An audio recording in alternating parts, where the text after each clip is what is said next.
Hello, clarinetists across Virginia. My name is James Tobin here in Charlottesville, and I have some thoughts here on this all Virginia prepared etude that you're looking at right now. And I have a thought for many of you that if you embrace it, it's going to make this piece a lot easier to play. Some of you are going to hear this, you might try it and say, wow, it just doesn't make any sense and it's not helping me. If it's not helping me, please don't employ my thoughts in this video. Also, if you haven't seen Garrick Soder's wonderful presentation on this, the link is below. Please see it. He touches on so many of the important details that anybody needs to consider and prepare to succeed in this audition. So, what is metric displacement? Metric displacement is a term that I know to describe when a composer creates a different downbeat. What I mean by a different downbeat is a downbeat in the music that is not the printed downbeat, okay? And they can do this with a couple of different ways. And a composer can shift the downbeat to anywhere in the measure if they do it effectively. There's a couple, like 3 or 4 tools that they'll use to do this. One will be accents, articulation patterns, accompanimental, and harmonic support. Now in this etude, we don't have the last 2 categories, no accompaniment, no harmony. So we just have accents and articulation patterns. And there's only one accent in this piece, and it's kind of a hint. The articulation patterns are what tip me off to the idea that the perceived downbeat is not where it's printed. So I want to show you a really visceral and easy to understand example of this from the real musical world here. The master of shifting the downbeat is Johannes Brahms, and one wonderful example is the first movement of his 3rd symphony. So I'm going to play this for you first, as it is perceived by the audience. And I'm going to have the metronome on so you can hear where the downbeats are.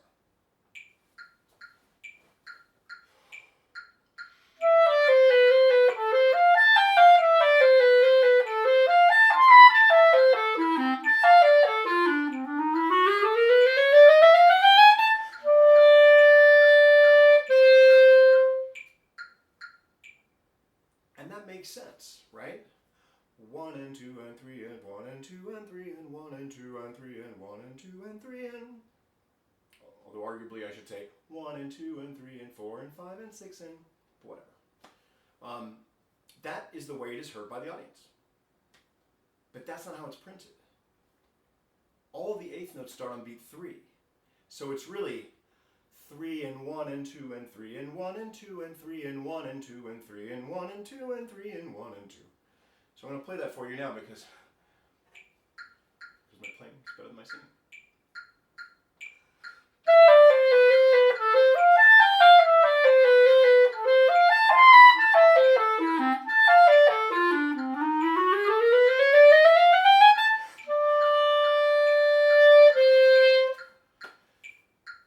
So I hope as you heard that, you could tell that it was uncomfortable for me to play it that way. It's uncomfortable because the composer's intention is clearly that the first 8th note is the downbeat, and when I play it with the downbeat as it's printed, it's counterintuitive. It's jarring. I mean, at least to me.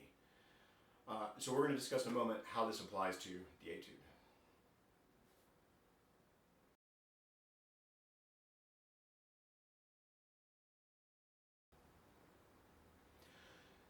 So this past Sunday, I was working on this piece with one of my students, and they're a very fine clarinet player.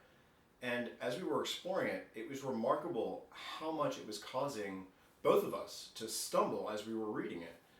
And you know, I encourage all sorts of different kind of playful exploration practice techniques. And within a couple minutes, it became very clear why both of us were stumbling.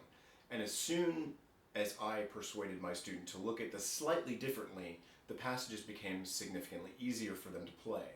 Now, you're still going to have work to do. You still have to, you know, practice this in a productive way over the course of the next 15, 16 days. But essentially, just like the Brahms you heard, the way it's printed, for me, does not represent where the beat is. Now, it's doubly subtle because it's not a full beat off. It's a half beat off. So what I mean by that is the first note of the piece, which is printed on beat 1, the D eighth note, is an upbeat to the B flat 16th note. And the B flat 16th note is beat 1. Okay? So first I'll play for you as it's printed, then I'll play for you as I perceive it, and then you can run off and fiddle with it and see whether this is a persuasive idea for you. So here's printed.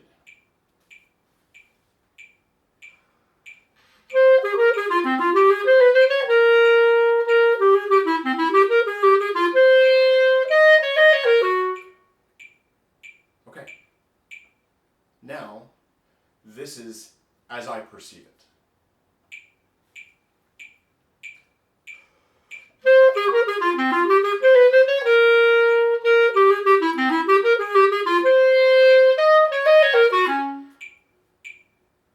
And again, it's not just that it was my second pass in 30 seconds.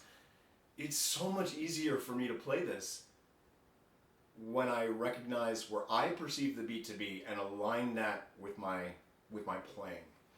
So I think that this works completely through the piece. I mean, even the B section, if you look at the first measure of the fourth line, okay, in the very middle of this measure, we have the two Ds tied over. There's the D from the end of 2 tied over to the downbeat of 3, then a 16th note going to a dotted quarter note on the end of 3. If you shift all that over a half beat, the D is a dotted 8th note going to a B flat 16th note. It's just...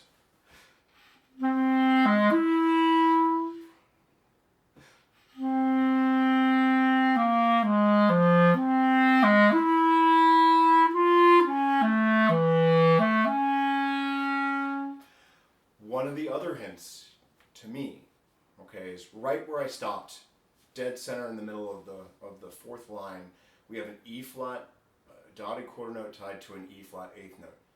It is a half note. That is a half note.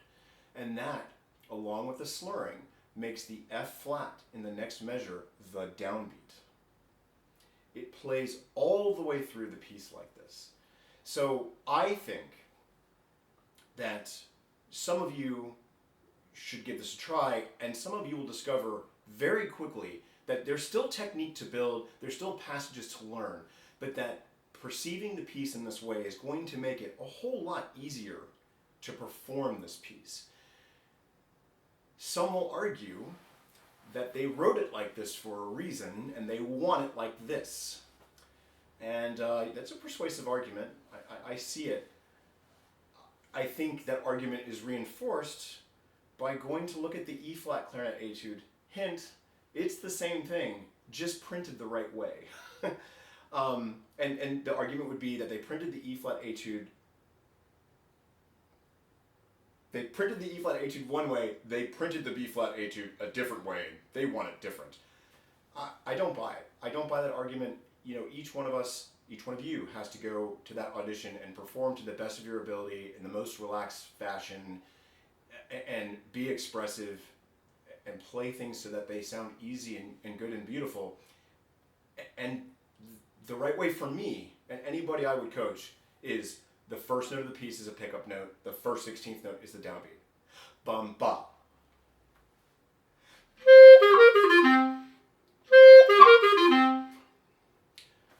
Well, I hope this is moderately helpful. I think it's going to be really helpful for some of you. Others, for you, you're just going to hate this idea, and that's not a problem. Please play it in the way that you perceive it, and good luck with your preparations for all state at the end of the month.